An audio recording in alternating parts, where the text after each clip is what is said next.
France est un pays qui est monolingue, qui fait une crispation là-dessus, alors que si on regarde bien, il y a plein d'autres pays, nos voisins européens, hein, où le plurilinguisme ne pose aucun problème.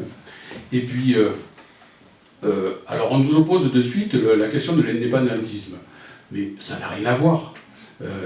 Il y a peut-être quelques indépendantistes parmi les Occitans, mais c'est vraiment une infime minorité. La question c'est qu'on peut tout à fait... on a besoin d'une langue commune, et le français fait très bien l'affaire, et ça n'empêche pas qu'on puisse parler une langue régionale, un titre régional, autre. Alors l'autre jour, pendant l'université occitane d'été, Jean-Frédéric Bois nous a dit on devrait parler de langue, pour les langues dites régionales, de langue non hégémonique. Voilà, ça dit bien que on doit respecter la diversité linguistique au même titre, comme l'a dit tout à l'heure Claudine en parlant de Lafont.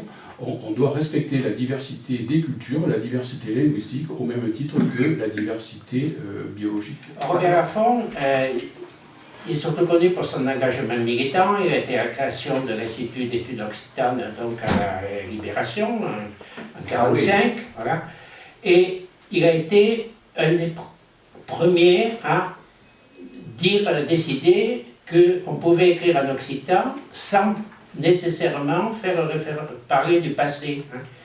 C'est-à-dire, c'était nouveau pour lui, c'était ce qu'il appelait le comme si l'occitan était dans la langue moderne, c'est-à-dire avec Robert Laffont dans ses romans, et d'autres ont suivi, Georges Gros, Aimé Serre et d'autres, hein, Jean Boudou, Masrouquette, ont suivi, où finalement, on pouvait parler du passé évidemment, mais on ne pouvait pas se limiter, l'occitan était limité à un domaine, alors le vieux bon temps, comment on faisait, etc. Mais simplement, il s'ouvrait à la vie moderne. Et c'est à partir de là, finalement, que Robert Laffont a engagé son action, qui a été beaucoup plus grande, parce que bon, il a écrit beaucoup en français.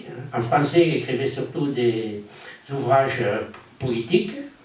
Et scientifiques. Voilà. Et l'occitan, c'était plutôt l'œuvre romancée, poétique, théâtrale. Et il a fait beaucoup de théâtre. L'accent tonique occitan, c'est l'origine de l'accent du Midi et du Sud. On le retrouve sur les 36 départements où se parle la langue d'oc.